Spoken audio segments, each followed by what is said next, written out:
My name is Paul Wolver. I'm the owner of Pinellas Power Products, and this is the installation instruction video for generators that use the Johnson Group 149cc engine. That would include the WEN 3600 and some others. For the purpose of this video, I will be installing this kit on a WEN 3600. If you happen to have another brand of generator that uses the Johnson 149cc engine, the instructions will be the same. Real quickly, a lot of people will ask me, can I still use the generator as stock? The answer is absolutely yes. You can use the stock tank. You can run it without my remote tank or anything like that. The next thing I'd like to get ahead of here is, if you need to contact me, please contact me through my website. If you're looking at this on YouTube, if you look in the description section, you'll see that there is a link to my website which has my phone number and my email address. Please do not attempt to contact me through YouTube. I do not monitor the YouTube chat or any of the chat groups or anything like that. Okay, this is the kit. First thing it has is a quick flyer explaining that you bought the greatest thing since sliced bread. In the kit is a bag of small parts. The most important item in the small parts is a flash drive with a copy of the video that you're watching right now. So you'll use this flash drive to install the kit from. And let's go ahead and get started. The first step will be to pull this side cover off. There is a small screw below and to the right of the fuel selector valve. There's also a screw right in the center of the fuel selector valve. And then there are two upper captive screws. These screws will not come all the way out of the case. They're actually held into the case by an E-clip.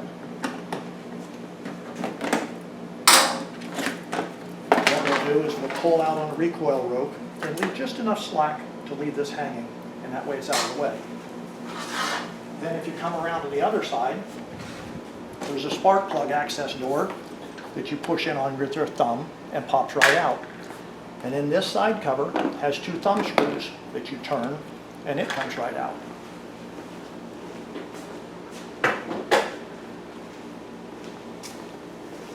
Then for the installation of the kit, the first thing we're going to do is remove the breather hose. And that's got two Corbin clamps. To undo a Corbin clamp, you simply squeeze on the two tabs and slide it back out of the way. And I'll show you in a lot greater detail once I get this out of here. Okay, a Corbin clamp has two ears on it. And you simply squeeze on those two ears and the clamp gets bigger. When you release, the clamp gets tighter. Do not dispose of this hose. You will be using it later. Now we're going to go ahead and undo the spark plug cap.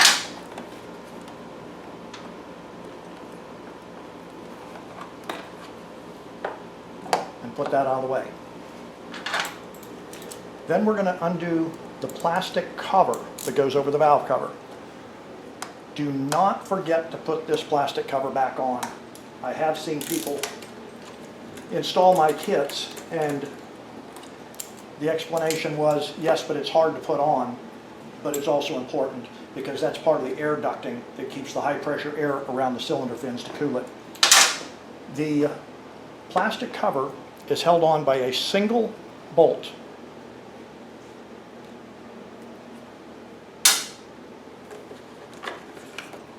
You'll just lift the plastic cover out of the way. The valve cover itself is held on by 4 bolts with 8mm heads. These bolts have the same exact head as the bolt that had the plastic cover, however, they're longer.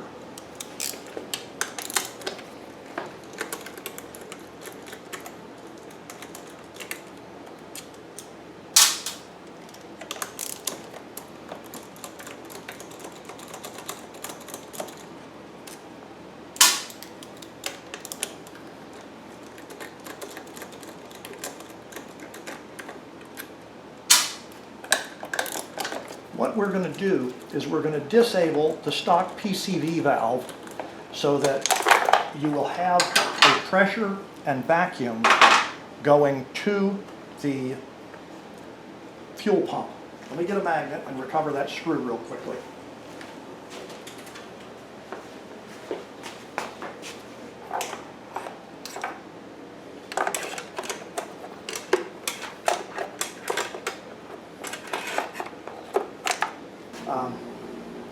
The screw fell all the way down into here, which is a little bit too far for the magnet. So I'm going to go ahead and pull the back cover off. Incidentally, this back cover has to come off later on in the install process, so it's not like it's a big issue. But the best time to get anything if you drop it is immediately after you drop it. That way you don't forget and go, where on earth did this piece go to?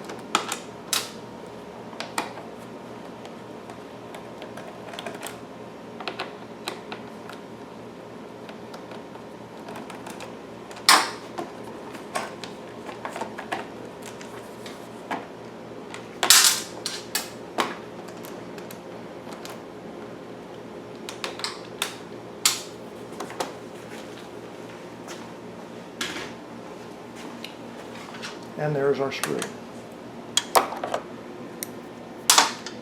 So now we're back to good. Okay, so now we're going to take the valve cover and we're going to disable the stock PCV valve. And the way we do that is there are 4 Phillips head screws holding the breather plate in place. So we're going to remove these 4 Phillips head screws.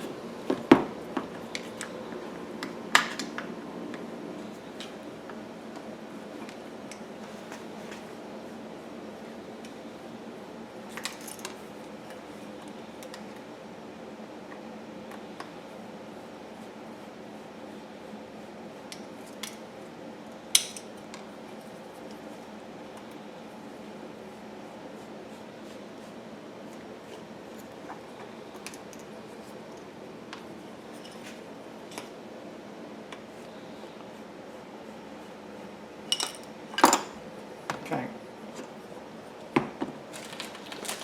So this is a breather plate here. And underneath this cover is a round hole in this plate, and it's covered by a reed valve. And the reed valve is this real thin piece of steel right here. So what we're going to do is we're going to take a zip tie, and as you can see, right by my fingernail is the reed valve itself. We're going to zip tie the reed valve to the reed stop. Whatever you do, make sure that you get the reed valve and the reed stop. I had one generator in here that the customer did his install and simply put the zip tie around the reed stop only, and the reed valve was totally closed. So we've taken the zip tie and pulled it real tight around the reed stop and the reed itself, and now we're going to cut the tail off. Can you see that good?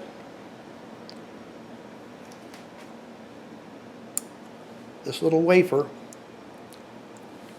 a real thin piece of steel, is the reed valve itself, and we're just simply zip tying it open. So when you get the reed valve zip tied in the open position, you can now put the breather plate back in place. Incidentally, do not put gasket sealant on the breather plate when it goes in here. There is a gasket. However, this little notch is an oil return. And if you put gasket sealant on it and you get this little notch filled in with gasket sealer, the fuel pump won't work. You're going to pump all the oil out of the end. It's just going to really ruin your day. So don't put gasket sealant on this gasket. You'll notice there was none on it from the factory. So now we're going to put the original 4 screws that held the breather plate in place. We're going to put all 4 screws in loose before we go tightening any of them down.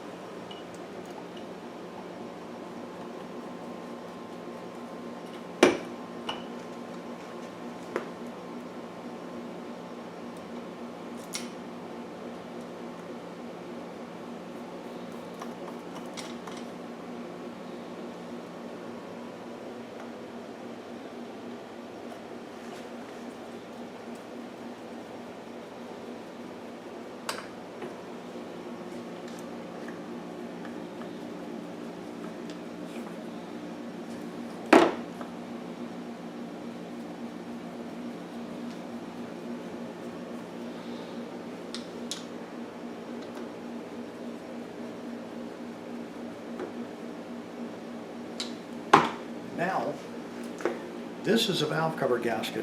Unfortunately, we did not damage the valve cover gasket at all when we were pulling it apart because it's a brand new engine. The kit comes with a replacement valve cover gasket. And yes, the kits come with a Yamaha valve cover gasket because I can get them reliably from Yamaha. And as you can clearly see, the Yamaha valve cover gasket fits perfectly because this is a copy of the Yamaha engine. Okay, so now we're going to put the valve cover back on, right where it came off. We'll be using the original bolts that held it on, and these are the 4 long ones as opposed to the short bolt.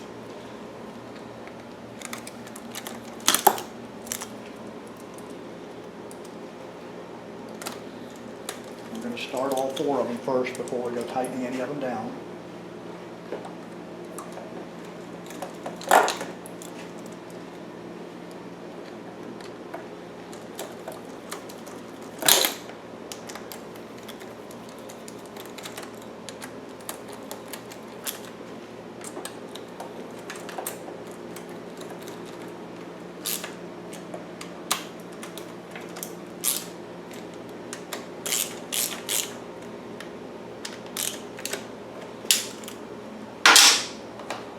Then we will put the plastic cover back in place, and that goes on just the opposite of the way we took it off. And that'll be held on by the single shorter bolt.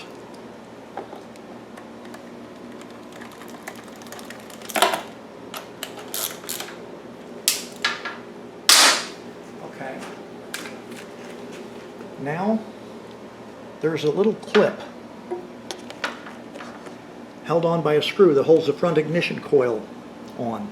You may have to loosen up that screw to get this clip angled just right.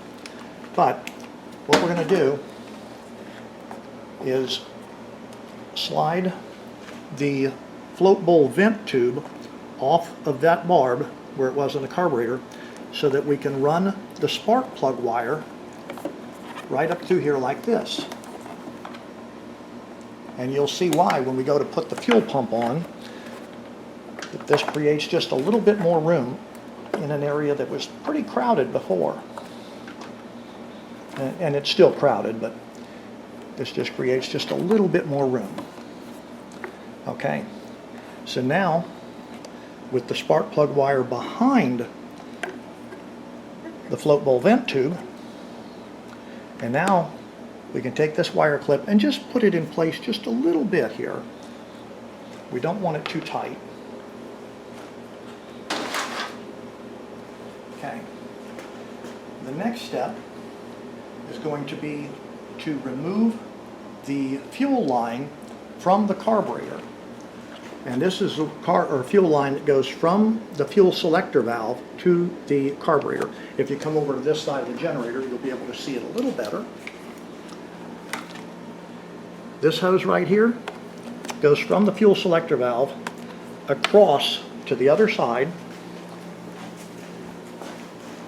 right here, and it goes on to a barb on the carburetor.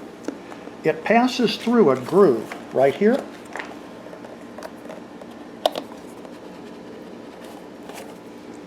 You can see where there's a groove in the back of the inverter housing that fuel hose goes through. Okay. The fuel hose is clamped in place by a Corbett clamp, Then we're going to remove the Corbin clamp.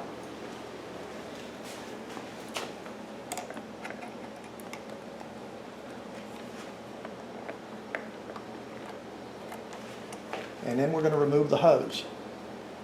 Now, incidentally, this Corbin clamp may have the two tabs pointed down or up or whatever. Simply spin them around to where they're at the top so that you can get on it with a pair of needle nose pliers to pull it out. Once we get this out, we will not be reusing this clamp. So let's set that aside.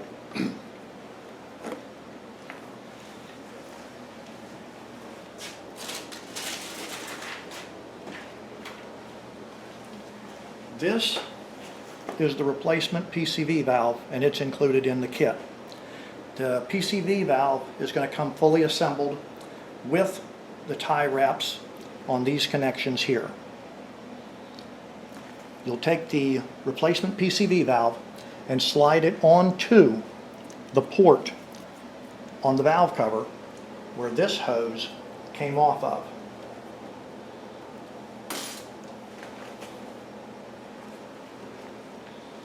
And you're going to push it all the way back into place. Then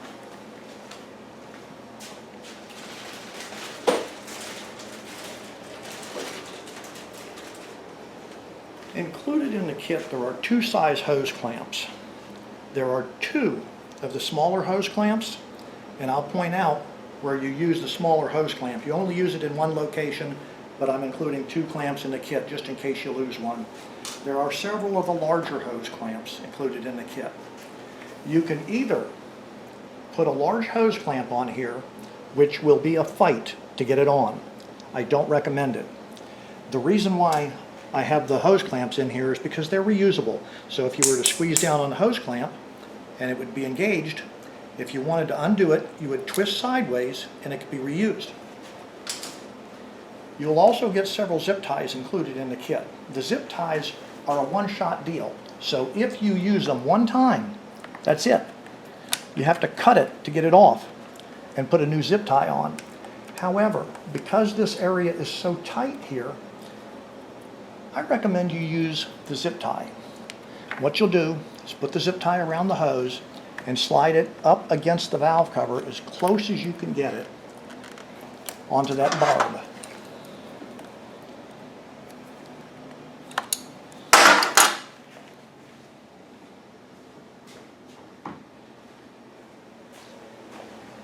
And then we'll go ahead and cut the tail off the zip tie.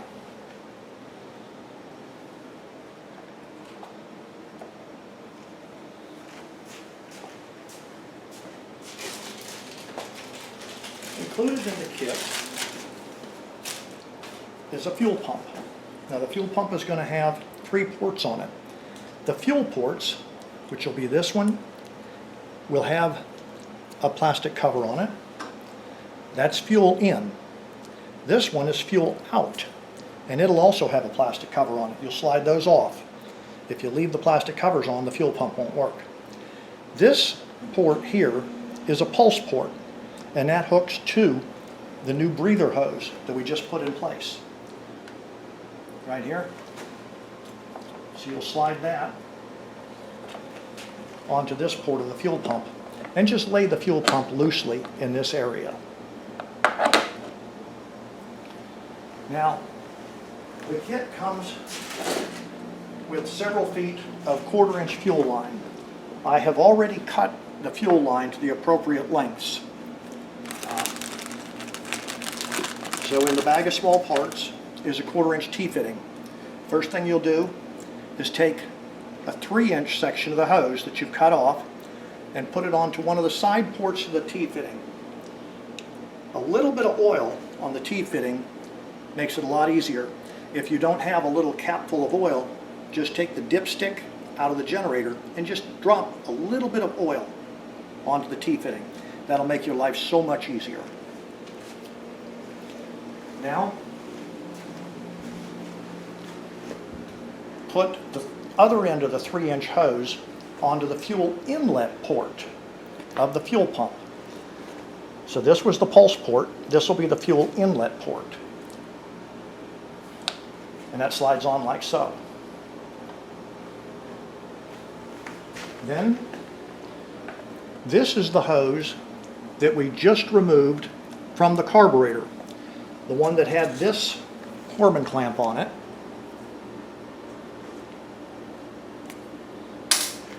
So we're going to take this hose and slide it onto this, or the base fitting of the T.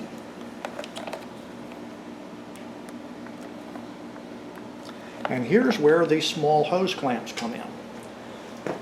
You'll get 2 of the smaller size hose clamps. This is the only location where you'll use it. You got 2 of them just in case you lose one or whatever.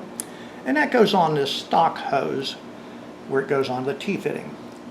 Because the stock hose is a thinner sidewall, so it requires a smaller hose clamp.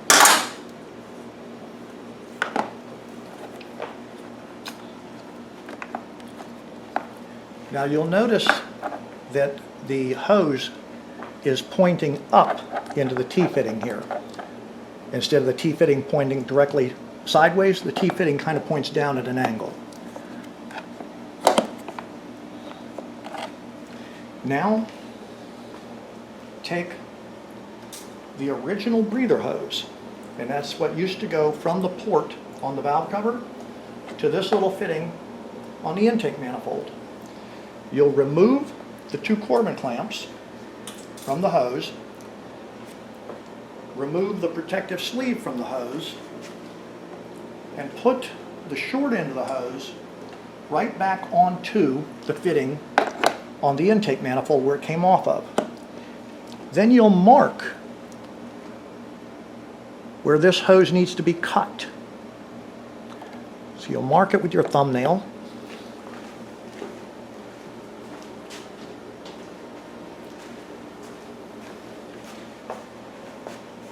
Cut the hose, shortened like this. Put it back onto the manifold, and the other end goes over the PCV valve. So now, instead of the hose running from the valve cover to the manifold, you've got a pulse port which powers the fuel pump.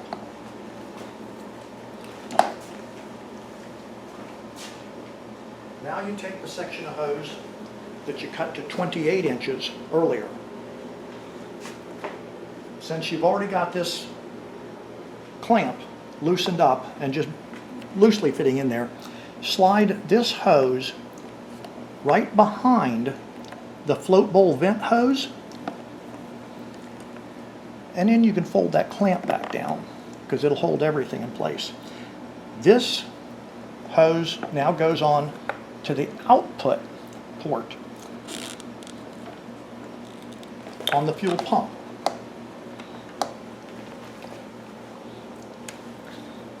We're going to take this hose, feed it behind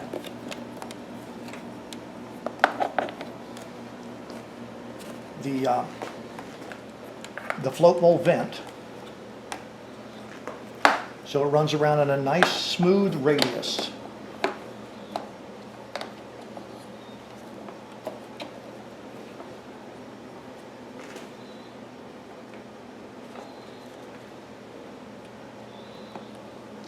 This end of the hose is going to go back onto the carburetor port that we removed that thin wall hose from earlier.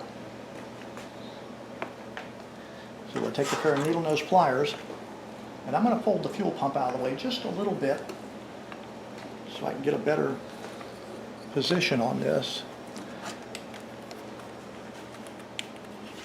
I don't know if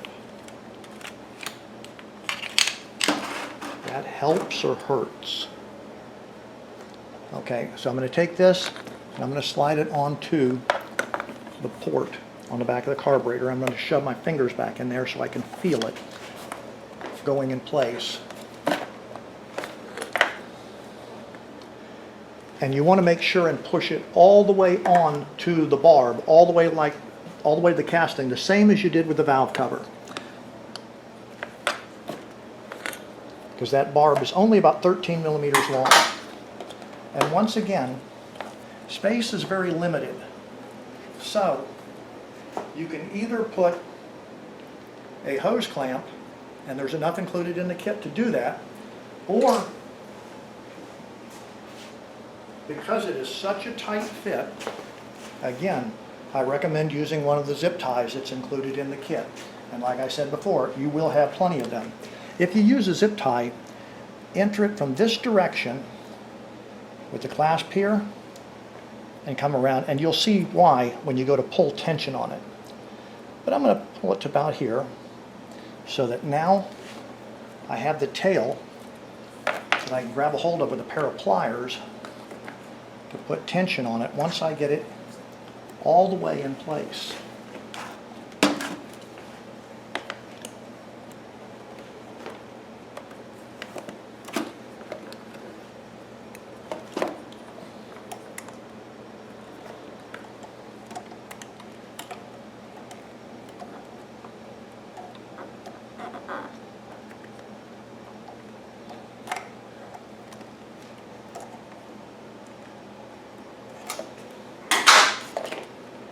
If you do accidentally get the clamp in the wrong spot, you can cut it off and get a fresh one and do it over, because the kit comes with lots of these zip ties. So if you do make a slight mistake, it's not the end of the world, and you'd cut the tail off. I don't know if you can see that clearly with the camera or not, but if you come over here and look in, you can see this hose going onto the port of the carburetor, and you can see that I did not clip that tail very tightly at all. Let me give it another shot.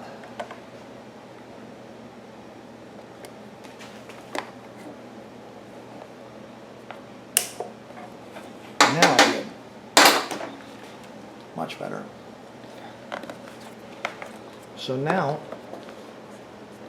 this hose comes out of the output port of the fuel pump, runs around the air filter through this groove, back up and into the carburetor. And you want to make sure that all the hoses are nice and smooth bends. You don't want any sharp kinks.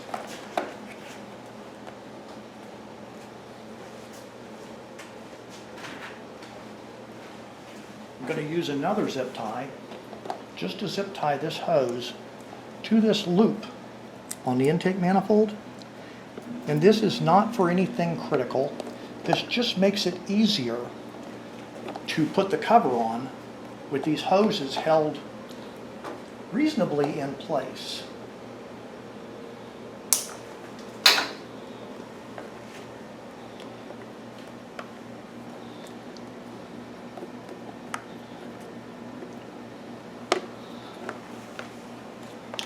When you're done, you want to make sure that the float bowl vent hose and the float bowl drain hose come out through the bottom of the car, or the bottom of the generator housing.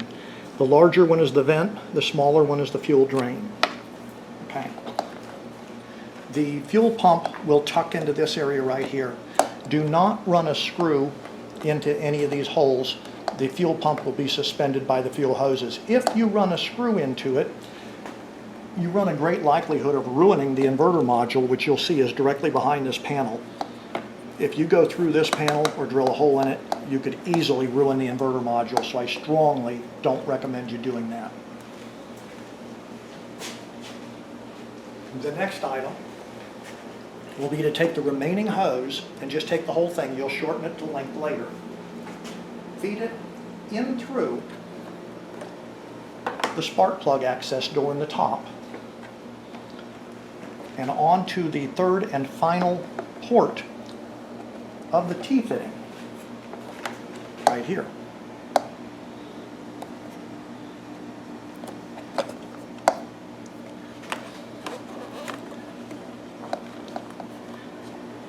Now we will get ourselves a handful of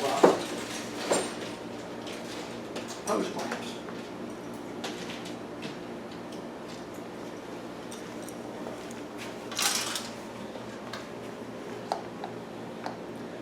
might as well start here.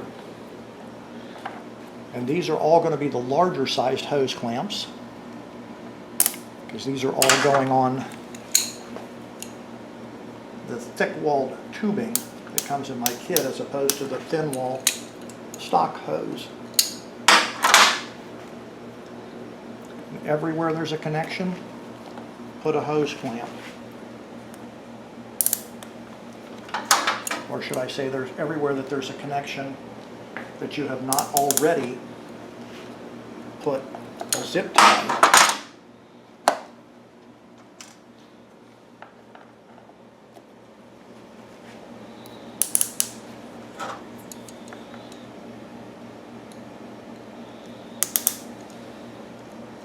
Let me show you something real quickly if I haven't already showed you. But when you go to squeeze these clamps together, if they're a little bit crooked like this, a little bit crooked like that, take the pair of pliers, squeeze like this, and get them straight.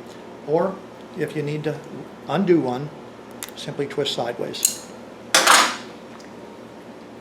This clamp here, I'm going to put with the clasp portion facing away from me. That way it'll put a little bit more clearance here for the cover.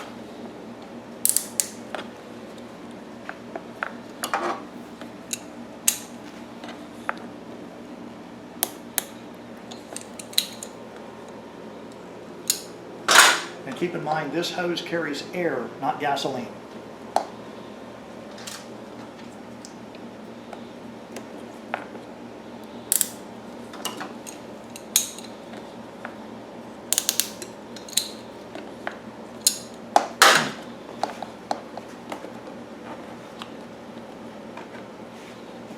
Okay, this is going to be the hose that takes fuel from the remote tank and puts it into the generator. There are two ways that this can be done. Number one is you can clip the hose right here and put the quick disconnect fitting here and just tuck it inside the spark plug cap. That would be the easy way to do it. Or tuck it inside the spark plug cover. That would be the easy way to do it. However, we're going to do it the more difficult way because I want to show how to do it the more difficult way. Basically, you would take and put the PVC thread tape on the male threads, screw this together, and cut this hose and put this fitting on it and just tuck it down inside here, and it would be stored here. You'd take that cover off and pop it up and snap your fuel hose to it when you wanted to use it. Unless you'd like a more permanent mount, which is what we'll be doing here. Incidentally, if you if you just tuck the fitting in here, you'd have a very short area to put in a fuel filter, and I don't like that. So where we're going to mount it, number one, it's permanently mounted, and number two, you have more room to mount a fuel filter. So that's a couple of reasons why I like this method better. After looking at the video that we just shot, I realized I need to demonstrate the easy method of installing the fuel inlet port, as well as the most difficult version. So the simple method, as I explained quickly, is you simply take the input hose from the T and route it up out of the spark plug cover area. So what we're going to do is take the Teflon tape that's included in the kit, and we will wrap the threads of the fuel port the same way that we did on the more difficult version. And you will remember to wrap the tape around the threads right up to the edge, but do not overlap like this, because if you overlap it like this, when you screw the hose barb on, it will shear off that piece.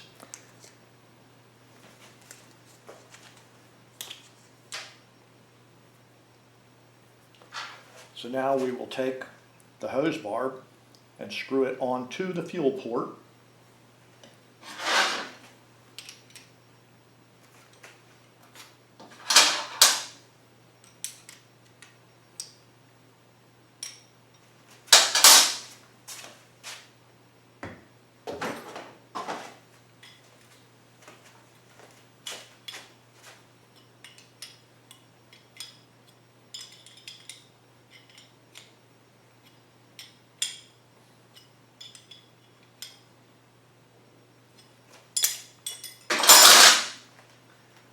then we will feed this hose up through the spark plug access area.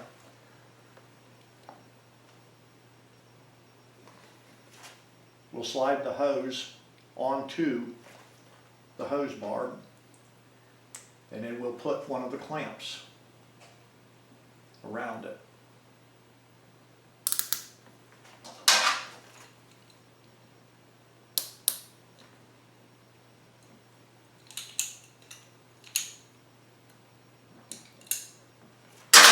Now, when you're not using the remote tank, you can simply take this and tuck it down inside the spark plug port or the spark plug access port area. Then, when you take and you put the lid on it, it's all concealed within the generator. Or if you take the lid off, you can take the port, extend it up through here, and snap your fuel hose onto it, and I'll demonstrate that in the demo movie. At any rate, the pins should always be facing forward because you want the fuel hose to come across the front of the generator and plug in. You do not want a fuel hose to be coming up the back of the generator where the gasoline, or excuse me, up the back of the generator where the hot exhaust is blowing on a fuel hose. And now we'll go ahead and demonstrate how to install the more difficult method, and that way you can choose which way you would like. As I stated earlier, the simple method does not allow you enough room to put the fuel filter in this. So you'd actually have to cut the prime bulb hose and put the fuel filter in the prime bulb hose if you wanted to put a fuel filter in it. If you simply did not care for the fuel filter and you wanted the easiest install method, this would be it. So now we'll go ahead and do the more difficult method. If you come around the back, and you saw earlier where we removed this panel when we dropped the valve cover bolt, we have to remove it anyway. What you'll do is take two fingers and stick them behind this area here to feel the opening. And what we want to do is set the hole so that it sets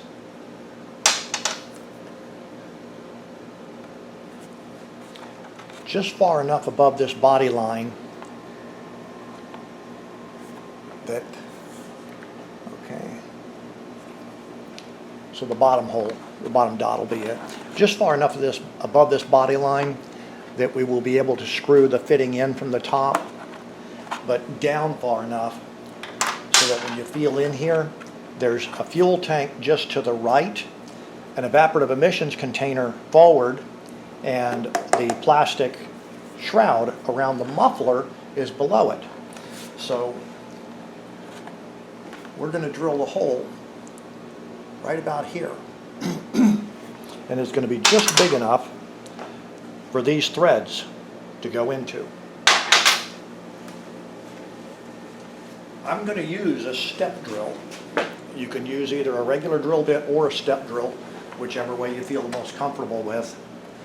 And I will be drilling it out to where it's fairly close to the finished size, and then I will be finishing it up with a repairman's reamer so that we get a precise fit.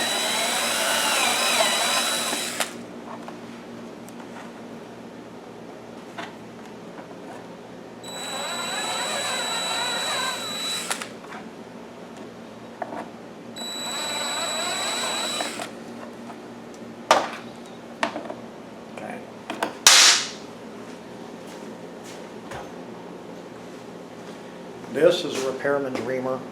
It will allow me to ream this hole out a little bit at a time instead of drilling too big a hole.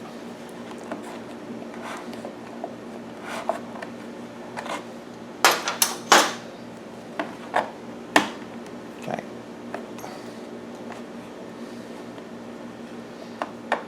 Nice tight fit. Okay. Next, you want to take a roll of Teflon tape that's included in the kit, and you'll wrap it around the threads to the fuel fitting. you want it to come up to the end of the threads, but do not overlap. Like, don't do that, because then it'll tear off that little piece. Truth be known, that piece will get caught in the filter, so it won't do any damage. However, that'll clog up the filter prematurely. So then, take the washer included in the kit, put the washer over the fuel fitting,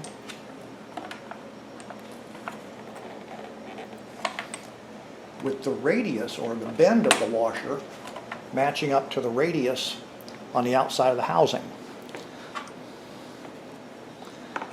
Then comes the trickiest part, and that's getting these threads started.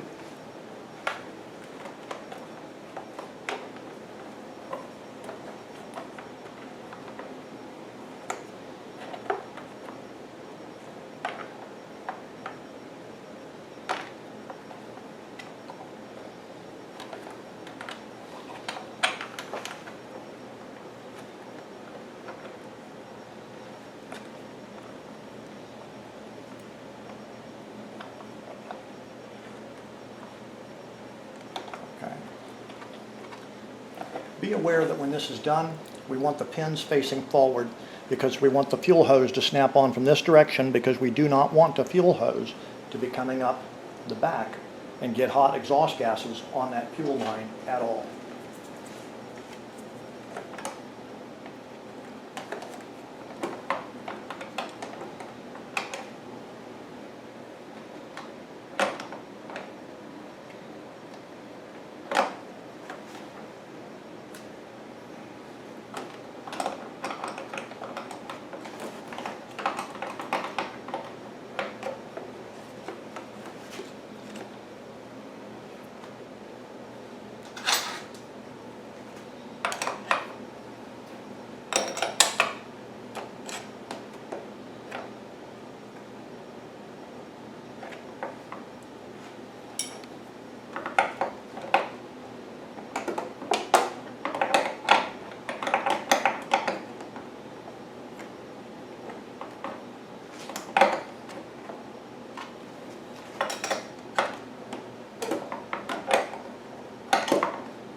Okay, so now our fitting is pinched down over the washer and over the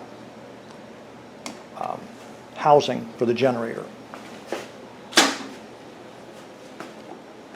So what I'm going to do is cut this hose approximately right here. That way I'll have a long tail in both directions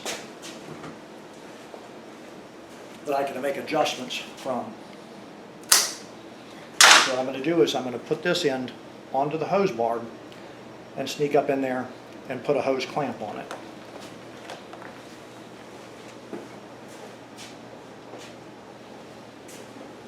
Just getting a little bit of oil on my finger so I can put that on the hose bar so I can get this hose on more easily.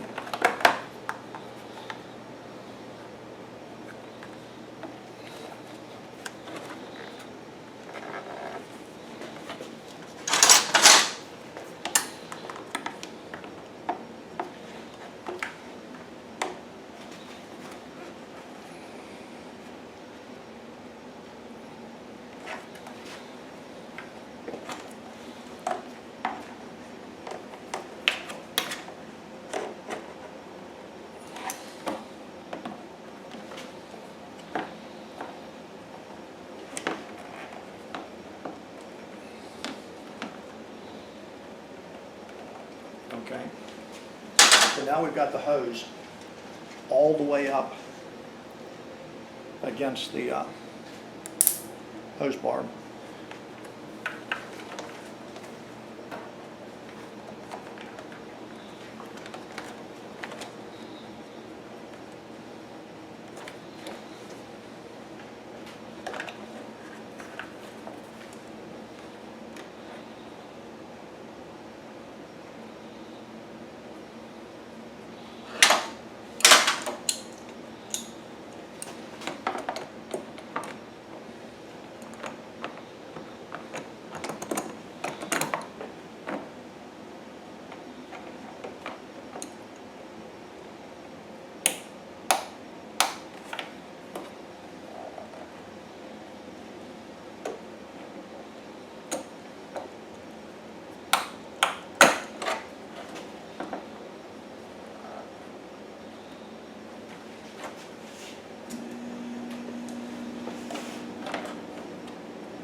Okay.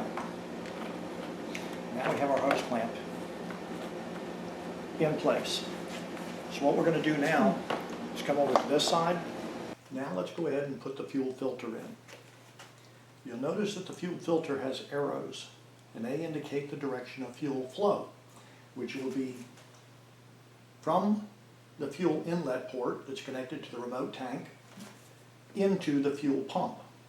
So the first thing I'm going to do is connect the input side of the filter to the hose that we just installed from the fuel inlet port. Like so. And then we will take the hose that goes to the fuel pump,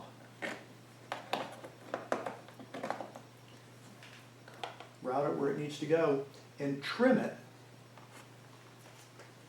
to where it is just slightly longer than what it appears it needs to be. The reason we're going to trim it slightly longer is because if it is too long, we can always shorten it if we have to, or have just a little bit of extra hose in there, which is not going to hurt anything.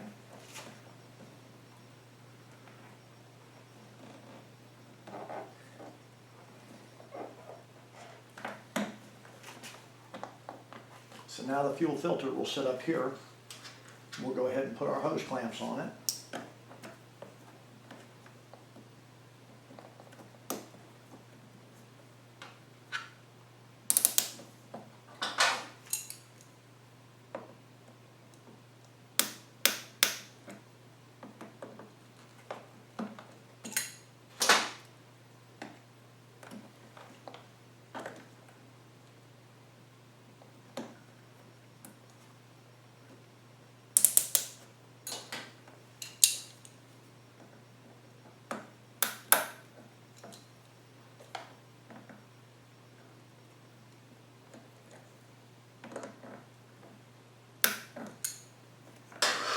Okay, so now the fuel filter is in place.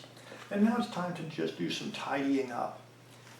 Item number one, you'll notice that there is an aluminum insert threaded right here that is not used in this particular version of the generator. So I'm going to take one of the extra zip ties and I'm going to feed it through this little threaded aluminum insert.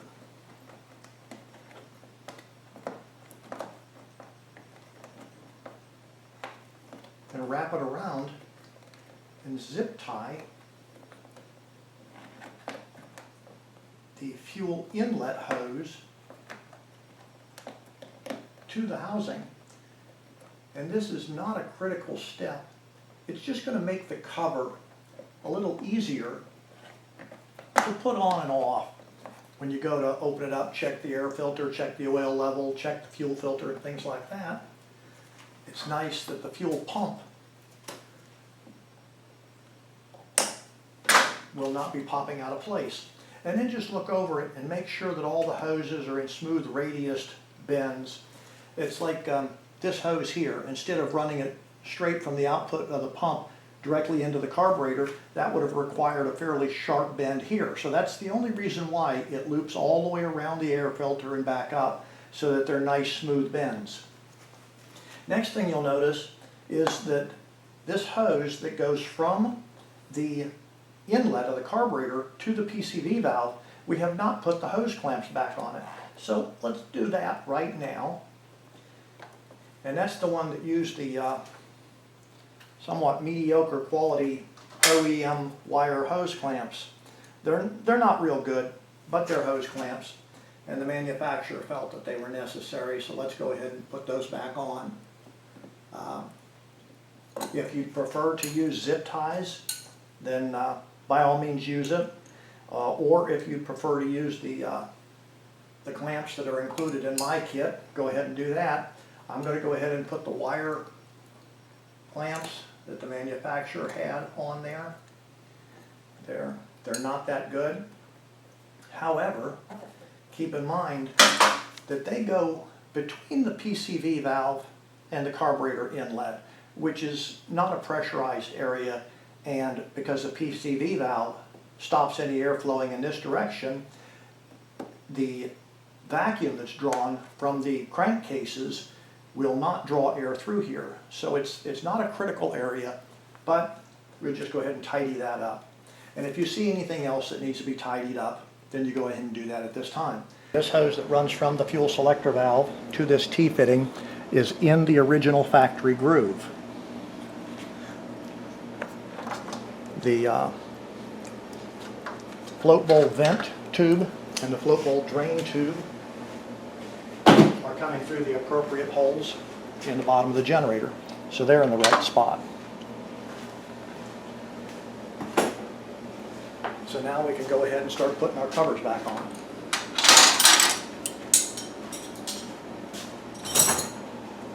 So the rear cover,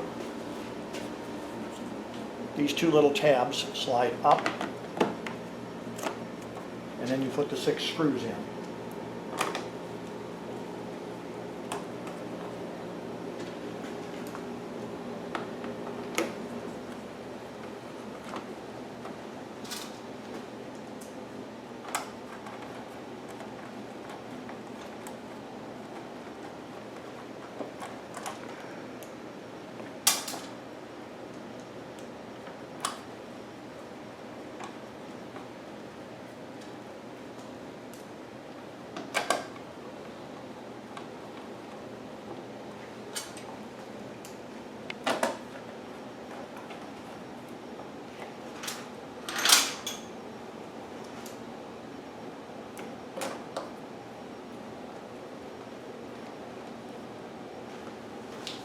Come around this side, make sure nothing's pinched or in the wrong spot. There are 3 tabs at the bottom that you hook into 3 holes at the bottom, and 2 snaps, one on the front, one on the rear. Then you'll tighten the 2 captive screws.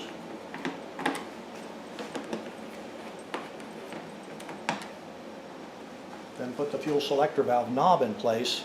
Remember, the line was pointing to the engine off position.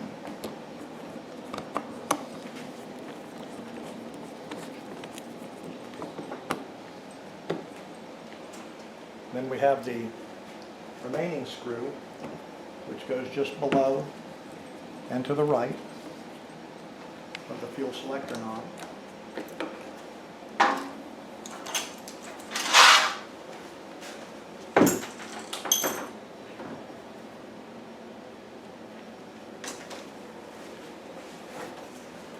And on this side of the generator, put this cover on. Again, there are 3 tabs, and they go into the 3 slots at the bottom.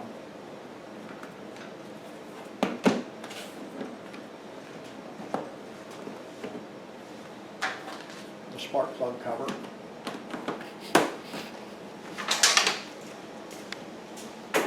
Then there's a decal with the operating instructions.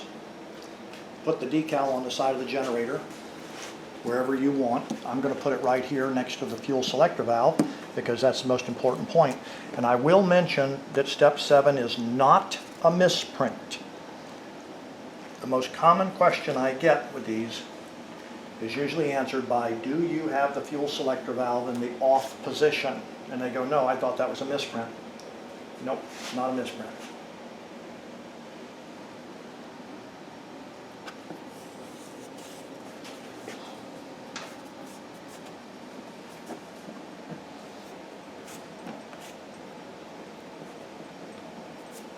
Okay, the last 2 items in the kit are a fuel hose, and this is 3 meters long, or 9.5 feet if your brain works in American, and another quick disconnect. This quick disconnect will screw into the remote tank, and this hose will connect the 2. Make sure that the arrow on this prime bulb is pointing in the direction of fuel flow, which would be from the fuel tank to the generator. Once again, if you have any questions whatsoever about this kit, do not hesitate to call me. If you look in the description section below this video, if you're on YouTube, you'll find contacts for how to get a hold of me at my website. It's got my email address and my phone number. And once again, please do not attempt to contact me through YouTube. I do not monitor YouTube comments or feedback, and I do not monitor any of the chat groups. So if you get a hold of me by phone or by email, you'll get a quick response. I thank you for your time.